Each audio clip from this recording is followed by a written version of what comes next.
এই যত জাতি আল্লাহ তাআলা উল্লেখ করছেন কোরআনে, সবচেয়ে আলোচনা করছেন, তন্মধ্যে সবচেয়ে বেশি কোরআনে আলোচনা বর্ণনা আল্লাহ তাআলা সবচেয়ে বেশি করেছেন যেই জাতির কথা, তারাই হলো এই আজকের এই অভিশপ্ত ইহুদি জাতি।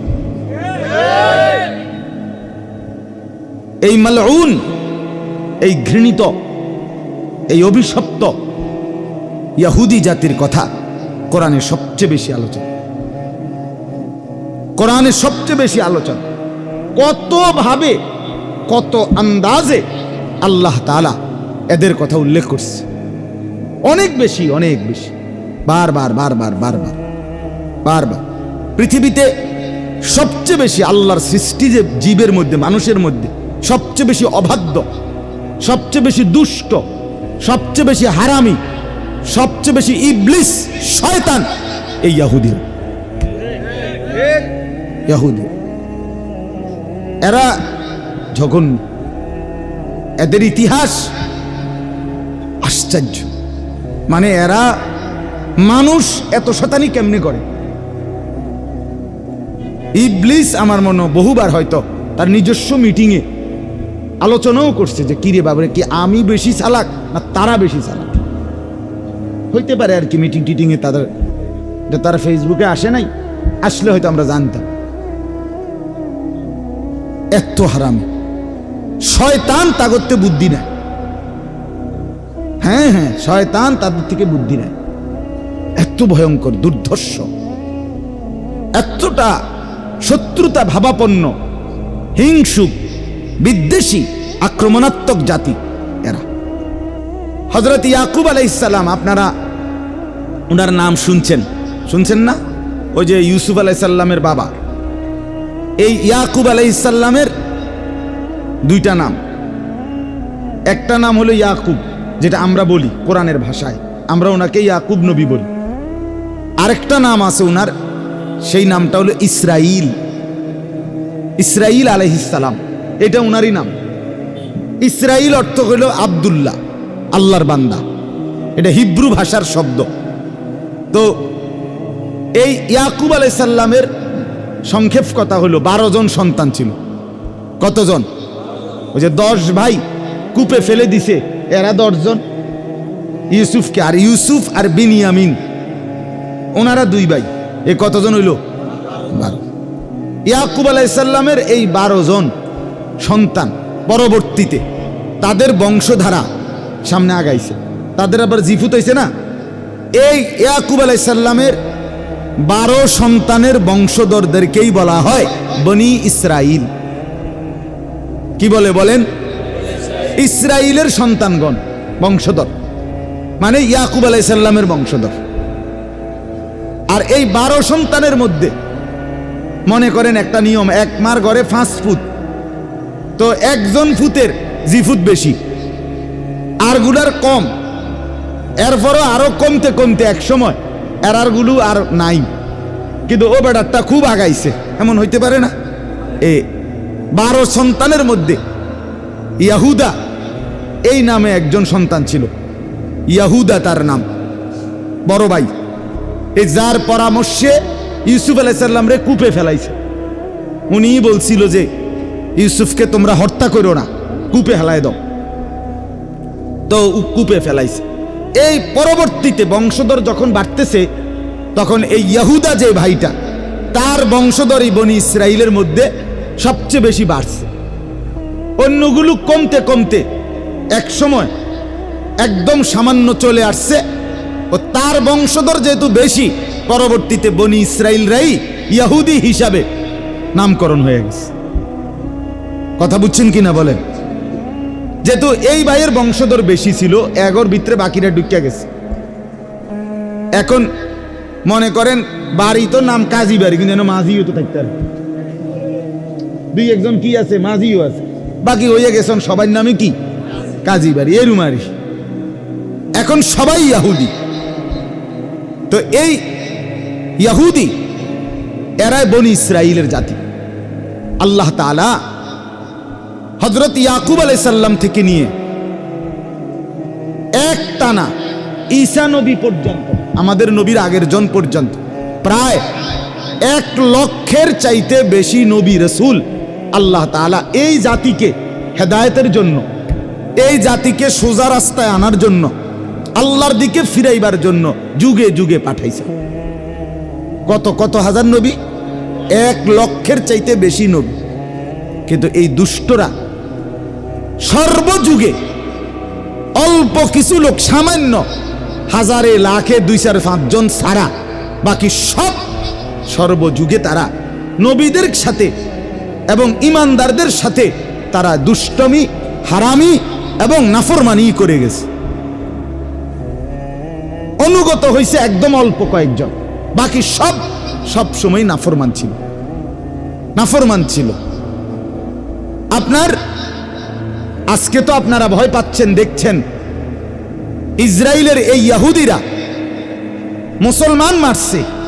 আরে এই অসভ্য জাতি এতটা নির্মম, এতটা পাষণ্ড, এরা ইতিপূর্বে বনি ইসরায়েলের শত শত আল্লাহর নবীকে, আস্তার নবীরে জ্বালায় জবাই করে, একদম জবাই করে টুকরা করে ফেলছে। নবীকে বুঝেন নাই কথা? এরা সেই জাতি যারা খোদার নবীরে জবাই করে ফেলছে, একজন না, শত শত নবীকে। এতটা পাষণ্ড। তাইলে সবচেয়ে পৃথিবীর জাতি গোষ্ঠীর মধ্যে সবচেয়ে অবাধ্য, সবচেয়ে ঝামেলার, আপনি সারা রাত বললো শেষ হবে না তাদের বর্ণনা। এত ভয়ঙ্কর, এত ভয়। একটা গাবি কোরবানি দিতে কইছে মুসা নবী, এইডারে জিঙ্গাই তো গিয়া গাবি এটা কেরকম, ছোট না বড়, এটা বাইত ফাইলুন না জঙ্গলে ফাইলছে, এটা কি পুরা সাদা না বৃত্তগত দাগ হলে সারব, মানে এইভাবে কইতে কইতে বলতে বলতে এটার ভিতরে রগ রেশা বিএস সিএস আর এস খতিয়ান টোয়াইয়া এসে আর এটা ফায়া না করছে। মানে সোজা কথা, মুসা নবীর মতো শ্রেষ্ঠ নবী, 5 জন নবী সবচেয়ে শ্রেষ্ঠ, 5 জন নবীদের মধ্যে এই 5 জন নবীর মধ্যে শ্রেষ্ঠ নবী একজন মুসা আলাইহিস সালাম, একজন নূহ আলাইহিস সালাম, একজন ইব্রাহিম আলাইহিস সালাম, একজন ঈসা আলাইহিস সালাম, একজন মুহাম্মদুর রাসূলুল্লাহ সাল্লাল্লাহু আলাইহি ওয়াসাল্লাম। এই মুসা নবীর মতো নবী, ঈসা নবীর মতো নবী, এই দুজনই বনি ইসরাইলের নবী। মুসা নবী উলুল আজম নবী, যারে আপনার মালাকুল মউত পর্যন্ত ভয় পাইত, এমন নবীর নবী। এবারে এগরে চেষ্টা করছে ঠিক করতে, এরা ওনারে জ্বালাইয়া কইলা করে একের কইলা বানাই লিছে। আপনারা শুনছেন না ওই যে নবীজি যে মেরাজে যখন 50 ওয়াক্ত নামাজ নিয়ে আসছে, তাহলে 6ষ্ঠ আসমানে মুসা নবী তো উনারে আবার ফাটাইছে ফিরাইয়া। শুনছেন না এটা কি লেগা? মুসা নবী অল্প দুঃখে ফাটাইছে না। মিয়া আপনি 50 ওয়াক্ত লইয়া বাজ যাইতেছেন, কিও কোন আমি 2 ওয়াক্ত লইয়া আমার কলজা বুক মাটিতে লাগিয়া গেছে, আমার কওম নামাজ পড়াইতে, আর আপনি 50 ওয়াক্ত লইয়া। আল্লাহ দোহাই, মানুষ ছড়াই আইছি আমি।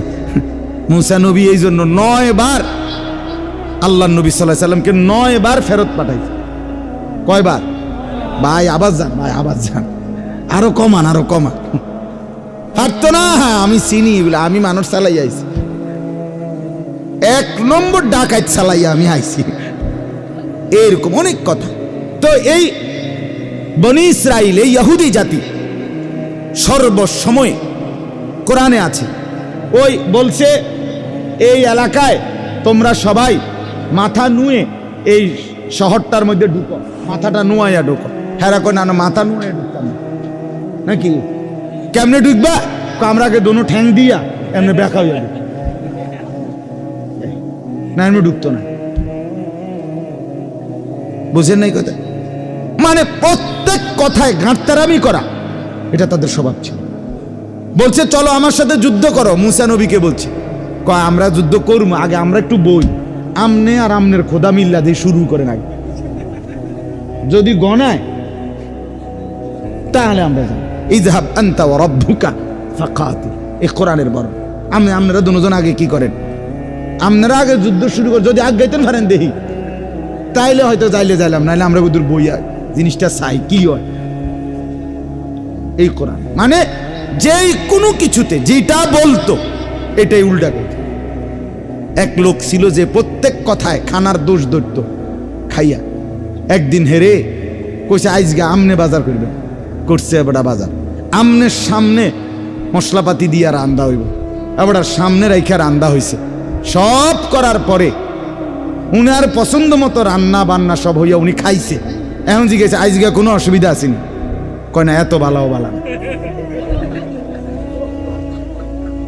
এত ভালো না, ওই দৈন্তার না কেন ঠিক রাখছে। বুঝছেন নি? মানে এটা হলো একটা কথার কথা বললাম। এই ছিল জাতি বনি ইসরাইল, এই ইহুদি।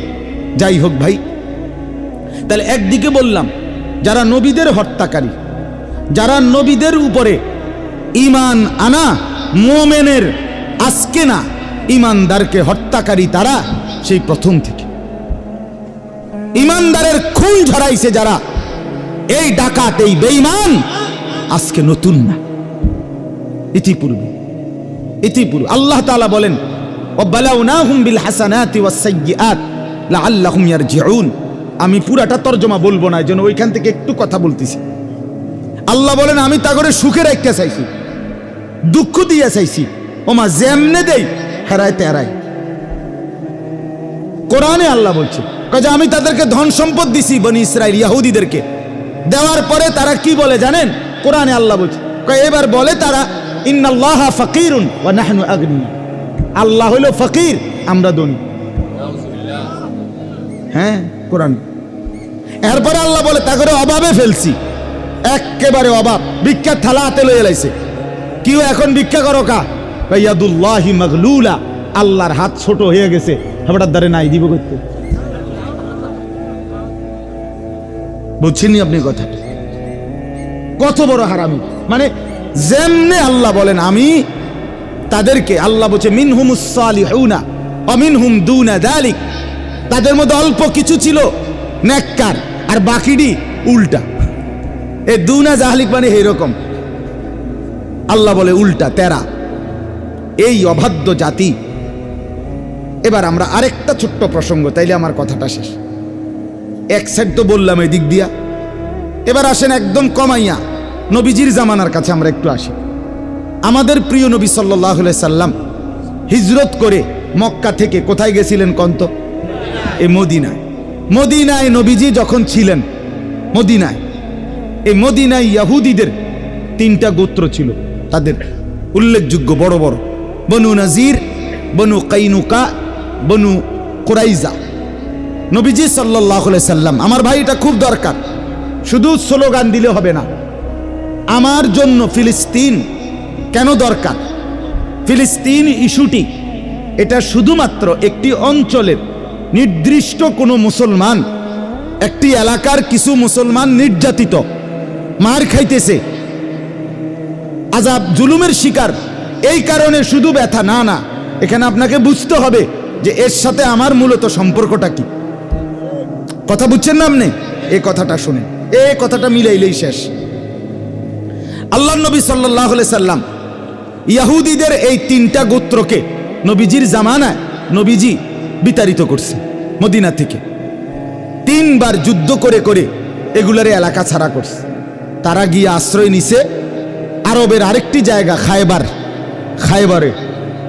নবীজি 7ম হিজরিতে সেখানেও তাদের বিরুদ্ধে যুদ্ধ পরিচালনা করছে, সেখানে খায়বার বিজয় করছে, সেখান থেকে অধিকাংশ লোককে হত্যা করছে, পুরুষদেরকে, নারীদেরকে সহ বাকিদেরকে ওই এলাকার থেকে বিতাড়িত করে তারা আরবের বিভিন্ন অঞ্চলে ছিট্টাবিট্টা গেছে। এরপরে হযরত ওমর রাদিয়াল্লাহু তাআলা আনহু যখন মুসলমানদের 2য় খলিফা হইলেন, তিনি ঘোষণা দিলেন, রাষ্ট্রীয় ফরমান জারি করলেন যে পুরা আরব সীমান্ত, মুসলিম সীমান্ত যে দূর আমাদের হুকুমত, ইসলামী খেলাফত, পুরা সীমানার থেকে এই বেঈমান বাইর করো। আখরিজুল ইয়াহুদা মিন জাজিরাতিল আরব, আরবের সীমানার থেকে বের করে দিল। এই ওমর রাদিয়াল্লাহু তাআলা আনহুর জামানায় এরা পুরা আরব সীমানা থেকে চিরতরে বিতাড়িত হয়ে তারা চলে যাইতে হয়েছে এই ইউরোপ অঞ্চল, ইউরোপে, অর্থাৎ সেখানে তো খ্রিস্টান জনবসতি। ইউরোপে এই আজকের America, Italy, England, Australia, Switzerland, এগুলা সব হলো ইউরোপ। এই ইউরোপ অঞ্চলে তারা হিজরত করে যাযাবরের মতো ভিটামাটি ছেড়ে তারা চলে যাইতে হয়েছে। এই চলে যাওয়ার পরে দীর্ঘদিন যাবৎ তারা এভাবে ছন্ন ছাড়ার মতো বিভিন্ন জায়গায় উদ্বাস্তুর মতোই পড়েছিল। 1909 খ্রিস্টাব্দে সর্বপ্রথম মুসলিম খেলাফতের, উসমানী খেলাফত, তুর্কি খেলাফত, পৃথিবীতে মুসলমানদের 4টা খেলাফত প্রসিদ্ধ ছিল।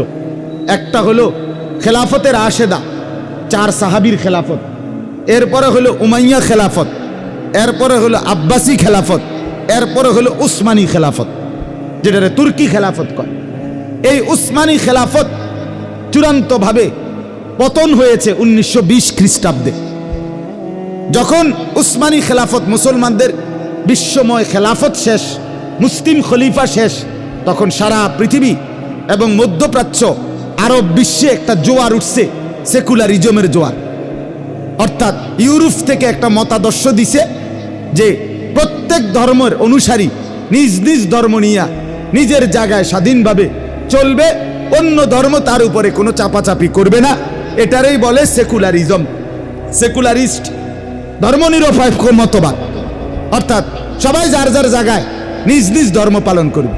এই প্রথম এইটা যখন 1920 সালে, 9 সালের পর থেকেই উসমানী খেলাফত যখন শেষ হয়েছে, তখন মিশর, সিরিয়া, ইরাক, ফিলিস্তিন, এই অঞ্চলগুলোর যে শাসকরা তারা হয়েছে সেকুলার শাসক, যাদের মতবাদ ছিল ধর্মনিরপেক্ষ মতবাদ। অর্থাৎ যে কোনো ধর্মের অনুসারী আমাদের অঞ্চলে নিজ ধর্ম পালন করে থাকতে পারবে, কেউ কার উপরে জুলুম করা যাবে না, এই ছিল চিন্তা তাদের। এই সুযোগে এই সর্বপ্রথম তারা আপনার 1909 খ্রিস্টাব্দ থেকের পর থেকে তারা আপনার এই সেকুলার শাসকদের থেকে, ধর্মনিরপেক্ষ মতবাদের অনুসারী শাসকদের কাছ থেকে অনুমতি নিয়ে তারা বলছে, আমগরে এই বাইতুল মুকাদ্দাস জেরুজালেমের পাশে ফিলিস্তিনের অঞ্চলে আপনাদের বিশাল এলাকা পড়ে আছে, এমনি আমরা টাকা দিয়ে কিনমু, আমগরে কদ্দুর জাগা বেচত কন, জনগণকে, ওই মালিকদেরকে বেচলে আমরা কদ্দুর ঘর দুয়ার উড়াইয়া, সনের ঘর, টিনের ঘর কইরা কোন রকম আমরা জীবনটা কাটাইতে পারবো। আমাদের তো বিশ্বের কোথাও কোনো জায়গা নাই, ঠিকানা নাই, আমগরে একটু আশ্রয় দিলে আমরা এই কোনাটা থাকবো কদ্দুর। তো এই সেকুলার শাসকরা বুঝে নাই, তারা বলছে আচ্ছা ঠিক আছে থাকো, যেহেতু ধর্মনিরপেক্ষ মতবাদ, হেতে ধর্ম হইতে পালন করব। এই এক টানা 1909 থেকে 1947 পর্যন্ত কত বছর? কত? 38। আচ্ছা, এই 37 বছর, প্রায় 40 বছরের কাছাকাছি তারা এক টানা তখন সারা ইউরোপে যেখানে যেখানে তারা ছিল, কৌশল করে করে তাদের লোকেরা তাদেরকে আইনা এখানকার মুসলমানদের থেকে জমি কিনছে। কিনতে কিনতে এইটার লগে আরো 4 শতক, 10 শতক, 20 শতক, 50 শতক, 100 শতক হাউজিং কোম্পানির মতো, কথা বুঝেন নাই, কিনতে থাকছে। কিনতে কিনতে কিনতে কিনতে কিনতে প্রায় 40 বছর শুধু জমিয়ে কিনছে, এবং এই তাদের লোকদেরকে আইনা গদ্দুয়ার করাইয়া এরা 1947 সনে পৃথিবীময় ব্রিটিশ উপনিবেশবাদ, পৃথিবীর বিভিন্ন দেশে ব্রিটিশ সহ ইউরোপিয়ানদের যে যেখানে আপনার শাসন করত অঞ্চল, এগুলো ছেড়ে দিছে। বিভিন্ন অঞ্চল, যেমন আমাদের এই হিন্দুস্তান, ভারতীয় উপমহাদেশে ব্রিটিশ চলে গেছে কত সালে? কথা বলেন না, 1947 সালে চলে গেছে, ছেড়ে দিছে আমাদের অঞ্চল। এরকম বিশ্বের যেখানে যেখানে ব্রিটিশ, ইংল্যান্ড এবং আশপাশরা দখল করে রাখছিল, এগুলো সব ছেড়ে দিছে, সব ওই অঞ্চলের মানুষের হাতে তুলে দিছে। এই তখন 1948 সালে সর্বপ্রথম এই দীর্ঘ 40 বছর যারা জমি কিনছে, গদ্দুয়ার কইরা মুসাফিরের মতো পড়ে আসিল, ভাব লইছে বেকুবের বাপ, কথা বুঝছেন কি না? এই 48 সালে একদিন হঠাৎ তারা সংঘবদ্ধ হয়ে তারা ইহুদিরা ঘোষণা